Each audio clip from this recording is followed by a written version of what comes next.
வணக்கம் ஃப்ரெண்ட்ஸ். செம்மொழிகள்னால் என்னென்னு பார்க்க போகிறோம். அப்போ 2004ஆம் ஆண்டு செம்மொழிகள் என்ற ஒரு கேட்டகரியை உருவாக்குறாங்க. அப்போ இது வரைக்கும் 6 மொழிகளுக்கு செம்மொழி அந்தஸ்து கொடுத்துருக்காங்க. ஃபஸ்ட்டு இந்த செம்மொழி அந்தஸ்து பெறப்பட்ட மொழி எதுன்னு பார்த்திங்கன்னா தமிழ். இது ரிப்பீட்டடாக டிஎன்பிசியில் கேட்கக்கூடியது.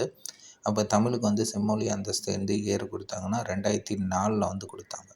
இதே சமஸ்கிருதத்துக்கு பார்த்திங்கன்னா 2005 கொடுத்தாங்க.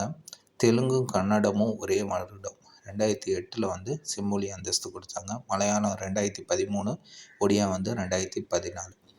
மொழிகள் அப்போ இந்திய அரசியலமைப்பில் மொழிகள் எந்த இடத்துல குறிப்பிட்றாங்கன்னா சட்டப்பகுதி 17 குறிப்பிட்றாங்க. அதாவது இந்திய அரசியலமைப்பு பகுதி 17 சரத்து 343 351 வரைக்கும் எதை பற்றி சொல்லுதுன்னா அலுவலக மொழிகளை பற்றி சொல்லுது.